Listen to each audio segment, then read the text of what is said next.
Welcome student, welcome back. और जो आपके सजेशन आए थे उसमें काफी लोगों ने कमेंट किया था कि they want the analysis for AMU MBA exam also, so we are going to do it. और हम स्टार्ट कर रहे हैं लास्ट 5 इयर्स एनालिसिस। तो इससे हमें हेल्प मिलेगी समझने में कि इम्पोर्टेंट चैप्टर्स या एरियाज हमारे लिए कौन से हैं। हर सेक्शन वाइज हम डिस्कस करेंगे। देन इसके बाद उसमें हेल्प मिलेगी आपको कि what to expect in this year. यानी हम एएमयू एमबीए जो होता है फुल टाइम एग्जाम, उसकी हम बात कर रहे हैं। तो 2024 में क्या एक्सपेक्टेशन रहेगी। और अगेन फिर से मैं बता देता हूँ, यहाँ पर जो भी एनालिसिस है सिर्फ और सिर्फ उसका क्राइटेरिया क्या है, only based on last 5 years papers के बेस पर ही हम ये एनालिसिस कर रहे हैं। अपनी तरफ से हमने कोई आइडिया नहीं दिया अभी।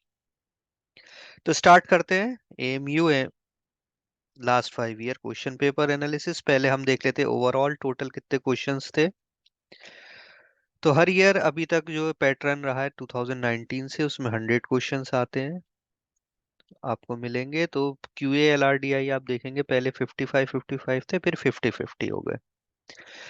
तो एक्सपेक्टेड यही है 2024 में भी कि क्यूए प्लस एलआरडीआई मिलाकर 50, वीएआरसी 25 और GK GS general awareness current affair जो भी आता है वो 25।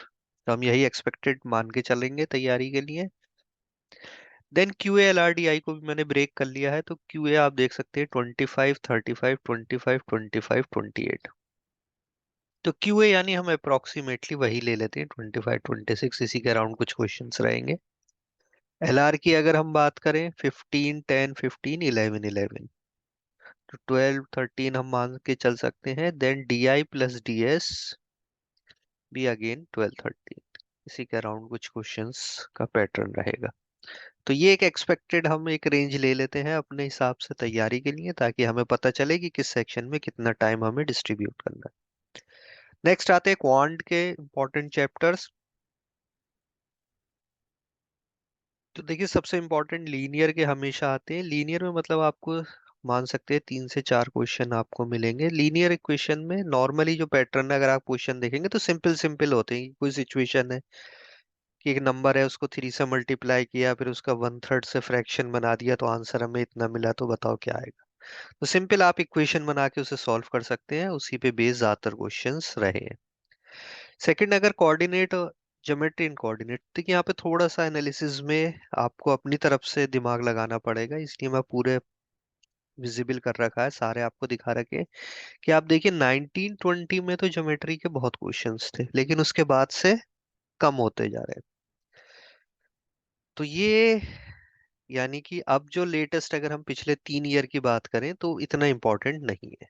तो ये चीज आप अंदाजा रखिएगा।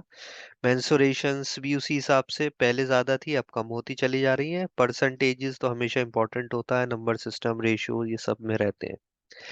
तो वही चीज है कि इसमें भी जो क्वांट का डिटेल सिलेबस का वीडियो हमने बनाया था, उसमें पूरा डिटेल डिस्कस किया था। तो इसमें देखिए 21 चैप्टर्स आ रहे हैं।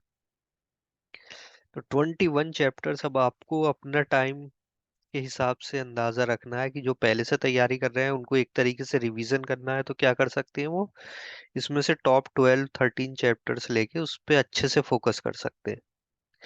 लेकिन जिसने अभी तैयारी शुरू की, उस पर टाइम ही नहीं है, तो वो क्या कर सकता है कि टॉप के आप 10 to 12 चैप्टर्स तो अच्छे से आपको करने हैं।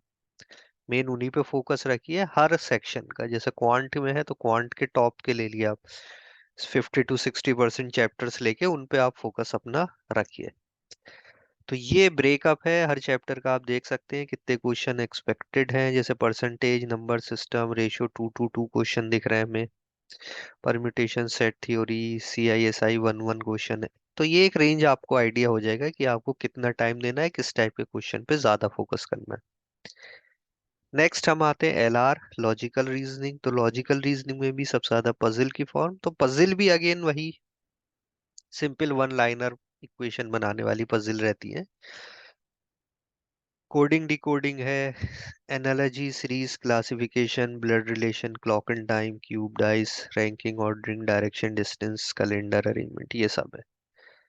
तो अगेन आप समझ लिए आराम से, उसके बाद आप अपनी स्ट्रेटेजी बनाइए कौन से चैप्टर पे कितना टाइम आप दे सकते हैं। मेनली अब सारा खेल जो है वो टाइम मैनेजमेंट का है, कितने अच्छे से आप मैनेज कर सकते हैं चीज़ों को। डीआई सिंपल है, देखिए जामिया के हिसाब से डीआई में ज़्यादा टेबल पे फोकस है। 10-10 मतलब 2 सेट आपको पिछले तीनों ईयर्स में 2 सेट्स ऑफ डीआई थे, किस पर बेस सिंपल टेबल दे रखी थी और क्वेश्चंस, तो हर एक में 5 क्वेश्चन ईच थे।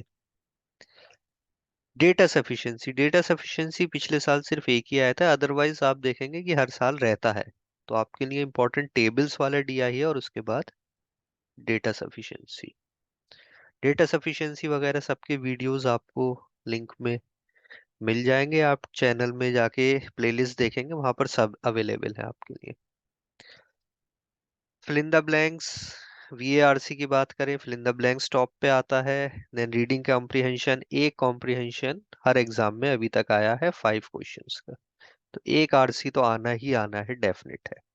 Then fill in the blanks, synonym antonym काफी पूछे जाते हैं, वो कैब में आपके काम आएंगे। एरर, वन वर्ड सब्स्टिट्यूशन, ये सब रहते हैं। तो ये सब इंपॉर्टेंट टॉपिक्स हैं जिसको आपको बहुत सारी प्रैक्टिस करनी है। लास्ट जीके जीएस है, जनरल अवेयरनेस, करंट अफेयर्स। तो देखिए यहाँ पर जामिया और एएमयू में डिफरेंस है। एएमयू का जो एग्जाम है वो बहुत ही हैविली बाइज्ड है स्टैटिक जीके पार्ट की तरफ, मतलब इतना करंट वगैरह के ज्यादा क्वेश्चन नहीं आते, मेन आते हैं स्टैटिक। और स्टैटिक में भी आप देख सकते हैं पॉलिटी एंड कॉन्स्टिट्यूशन सबसे ऊपर है, तो पॉलिटी कॉन्स्टिट्यूशन में पॉलिटिक्स के अलावा जो गवर्नमेंट स्कीम्स वगैरह वो भी इंक्लूड है इसमें, तो गवर्नमेंट स्कीम्स पे क्वेश्चन रहते हैं। बिजनेस इकोनॉमिक्स आता है, साइंस टेक, देखिए हिस्ट्री भी आता है। जैसे जामिया में हिस्ट्री के क्वेश्चन नहीं के बराबर होते हैं, नहीं आते हैं, लेकिन एएमयू में हिस्ट्री से रिलेटेड क्वेश्चन रहते हैं, स्पेशली मुगल पीरियड जो मिडिल हिस्ट्री है उससे भी क्वेश्चन है। तो आप अच्छे से उसको कर लिएगा इस हिसाब से। ज्योग्राफी, अवार्ड, पर्सनालिटी, इस one sports days in theme पे बहुत कम है। तो ये एक ओवरऑल आइडिया देने के लिए था। आप टॉपिक्स का स्क्रीनशॉट लेकर आराम से बाद में ये वीडियो चला के फिर से आप चेक कर सकते हैं कि किस हिसाब से हमें पढ़ना है। तो अगेन मेरे वही फिर से बात कि आपको मेन बनानी है स्ट्रेटेजी, कि आपका जितना टाइम अवेलेबल है वर्सेस आप कितना सिलेबस आप कवर कर सकते हैं, या आपको अपनी एक लिमिट बनानी पड़ेगी। तो सबसे इफेक्टिव अप्रोच है कि आप उस जगह फोकस करें जो कि इम्पोर्टेंट है, जिनके आने के ज्यादा चांसेस है या अब तक आए हैं, तो ज्यादा टाइम आप उसी पे लगाएं। इसी हिसाब से आप तैयारी करें, और कोई क्वेरी अगर आपकी है अब अगली वीडियोस के लिए, तो आप ज़रूर कमेंट बॉक्स में मुझे बताएं, या कोई सजेशन या आप चाहें कि वीडियो कब से आएगा, बनाएंगे। And last thing and important, कि लोगों का आ रहा था क्लासेस शुरू करने का, तो क्लासेस के लिए मुझे 2-3 दिन और दीजिए। इस वीकेंड मेरा टारगेट है कि मैं आप पूरी डिटेल्स आपके साथ शेयर कर दूंगा कि कैसे होंगी क्लासेस, किस फॉर्मेट में रहेंगी।